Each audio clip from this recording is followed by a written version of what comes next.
Pernahkah Anda mendengar kisah seorang wali yang awalnya dianggap sebagai orang gila, namun akhirnya dihormati karena karomah dan kewaliannya? Di Kaliwungu, Kendal, Jawa Tengah, ada sosok yang begitu menginspirasi hingga makamnya menjadi tujuan ziarah dari berbagai penjuru. Sosok ini dikenal sebagai Mbah Syafa, seorang ulama besar yang hidup sederhana namun penuh karomah. Kota Kaliwungu, yang terletak di Kecamatan Kaliwungu, Kendal, Jawa Tengah, menawarkan pemandangan indah dari Bukit Protomulyo, sebelah timur Kampung Gadukan, Kutoarjo. Di sana, Masjid Al-Mutakin berdiri megah di pusat kota, menara dan kubahnya yang kokoh seolah menegaskan kebesaran Allah Subhanahu wa Ta'ala. Dari ketinggian bukit ini, kecantikan Kaliwungu tampak begitu mempesona, dengan warisan religius dan sejarah yang sangat kental. Di kawasan ini terdapat makam para ulama besar dan penyiar agama Islam. Masyarakat setempat menyebutnya sebagai Makam Jabal, sebuah kawasan perbukitan yang menyimpan jejak sejarah dan spiritualitas. Salah satu ulama besar yang dimakamkan di sana adalah Kiai Musyafa bin Haji Bahron, atau yang akrab disapa Mbah Syafa. Seperti makam wali lainnya, makam Mbah Syafa ramai dikunjungi peziarah, terutama pada hari Kamis Wage sore dan Jumat Kliwon. Ratusan hingga ribuan peziarah datang untuk mencari berkah dan merenungi perjalanan spiritual mereka. Selain itu, makam ini sering menjadi tempat tujuan santri dari berbagai pesantren untuk melaksanakan riyadoh. Mbah Syafa lahir sekitar tahun 1920 dan wafat pada 13 Maret 1969. Selama hidupnya, beliau dikenal sebagai sosok yang sangat zuhud.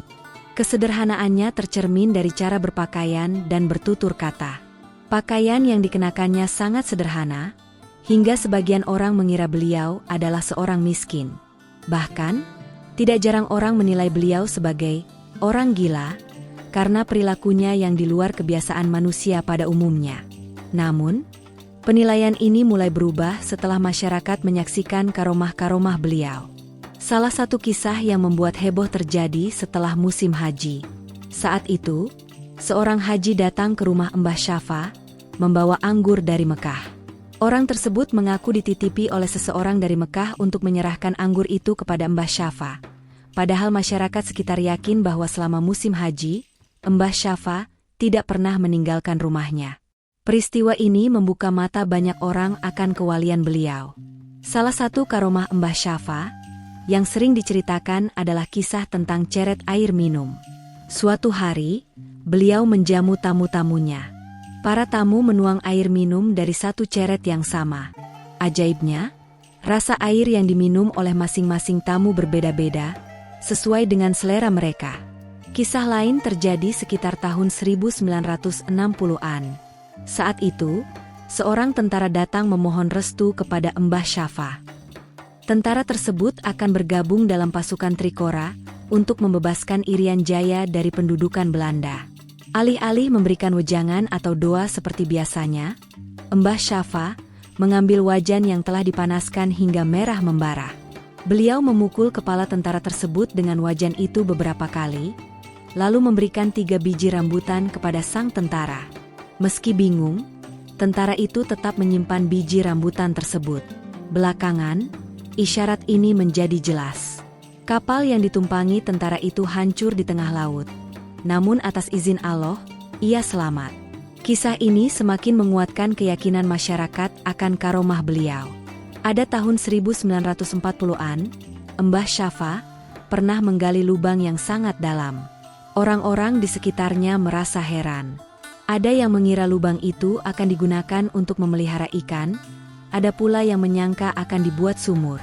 Namun, belakangan, lubang itu ternyata digunakan sebagai tempat persembunyian saat tentara Jepang menyerbu daerah Kaliwungu. Mbah Syafa seolah mengetahui peristiwa ini jauh sebelum terjadi. Karomah Mbah Syafa tidak berhenti setelah beliau wafat. Pada sekitar tahun 1960-an, seorang tentara muda mendatangi kediaman Mbah Syafa. Tentara tersebut membawa misi besar. Ia memohon restu kepada Mbah Syafa sebelum bergabung dengan rombongan pasukan Trikora. Sebagai bagian dari upaya pembebasan Irian Jaya dari pendudukan Belanda, tugas ini dianggap sangat penting dan penuh risiko. Tentara itu berharap, dengan doa dan restu dari Mbah Syafa, perjuangannya akan dimudahkan oleh Allah. Setibanya di rumah sederhana Mbah Syafa, sang tentara menyampaikan maksudnya dengan penuh hormat. Namun, alih-alih menjawab dengan kata-kata, Mbah Syafa tetap diam. Beliau hanya berjalan ke dapur dan mengambil sebuah wajan besi yang sedang dipanaskan hingga berwarna merah membara. Dalam diam yang penuh makna, Mbah Syafa membawa wajan itu kembali ke depan tamunya.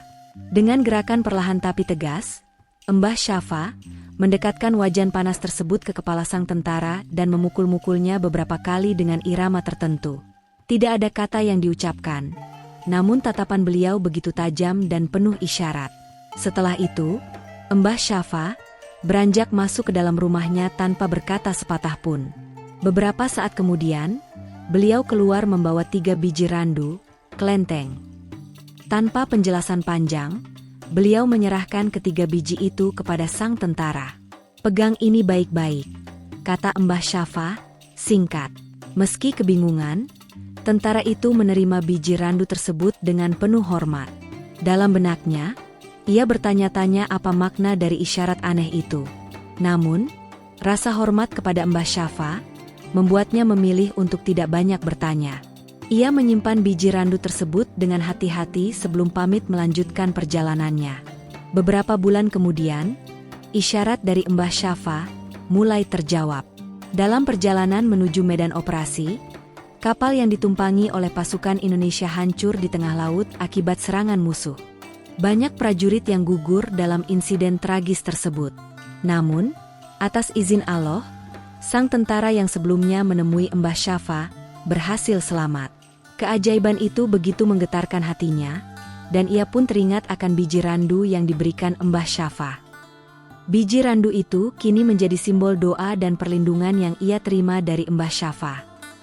Setiap kali mengingat kejadian tersebut, sang tentara selalu mengucap syukur kepada Allah atas keselamatannya dan merasa yakin bahwa restu dari seorang ulama seperti Mbah Syafa adalah bagian dari rahmat besar dalam hidupnya. Suatu ketika, seorang tukang sapu balai desa Kerajaan Kulon, bernama Mbah Rashid, didatangi Mbah Syafa. Beliau memberikan uang Rp1.000 kepada Mbah Rashid. Anehnya, meskipun uang itu telah dibelanjakan, uang tersebut tetap utuh di saku Mbah Rashid. Hal ini terjadi hingga 3 kali, sampai akhirnya Mbah Rashid merasa gundah dan mengembalikan uang tersebut ke makam Mbah Syafa. Mbah Syafa tidak hanya dikenal karena karomahnya, tetapi juga karena perannya sebagai pembimbing spiritual. Beliau selalu memberikan nasihat yang penuh hikmah kepada siapa saja yang datang kepadanya.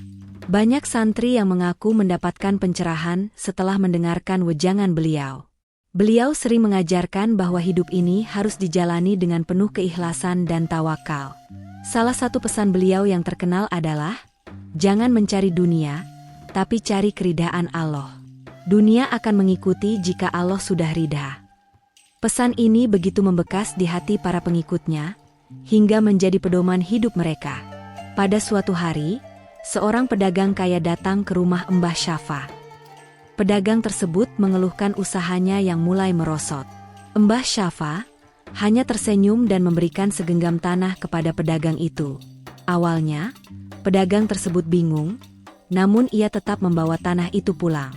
Tidak lama kemudian, usaha pedagang itu kembali bangkit, bahkan lebih sukses dari sebelumnya.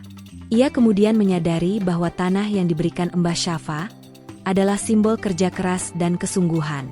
Kisah lain menceritakan tentang seorang ibu yang kehilangan anaknya. Ia datang kepada Mbah Syafa dengan air mata berlinang, memohon bantuan. Mbah Syafa hanya menenangkan ibu tersebut dan menyuruhnya pulang. Ajaibnya, beberapa hari kemudian, anak yang hilang itu ditemukan dalam keadaan selamat. Peristiwa ini semakin meneguhkan keyakinan masyarakat akan kewalian Mbah Syafa. Hingga saat ini, makam Mbah Syafa menjadi tujuan ziarah bagi banyak orang. Tidak hanya dari sekitar Kaliwungu, tetapi juga dari berbagai daerah di Indonesia. Peziarah datang dengan berbagai hajat, mulai dari memohon keberkahan hingga mencari ketenangan batin. Tradisi ziarah ini juga menjadi momen untuk mengenang jasa dan keteladanan beliau. Banyak yang merasa bahwa keberkahan Mbah Syafa masih terus mengalir meski beliau telah tiada. Hal ini terlihat dari banyaknya doa yang dikabulkan setelah ziarah ke makam beliau. Kisah hidup Mbah Syafa mengajarkan banyak hal kepada kita. Kesederhanaan, keikhlasan, dan tawakal adalah nilai-nilai utama yang beliau contohkan. Dalam dunia yang semakin materialistis ini, pelajaran dari Mbah Syafa menjadi pengingat untuk selalu mengutamakan spiritualitas di atas segalanya. Selain itu, beliau juga mengajarkan pentingnya menghormati orang lain tanpa memandang status atau penampilan. Banyak orang yang awalnya meremehkan beliau, namun akhirnya menjadi pengikut setia setelah menyaksikan keajaiban-keajaiban yang beliau tunjukkan. Sobat, kisah Mbah Syafa ini mengajarkan kita untuk tidak mudah menilai seseorang dari luarnya saja. Kehidupan beliau yang sederhana, bahkan sering dianggap aneh, ternyata menyimpan hikmah besar. Karomah yang beliau miliki menunjukkan bahwa kesalehan dan kedekatan dengan Allah Subhanahu wa Ta'ala tidak selalu terlihat secara kasat mata. Wassalamualaikum.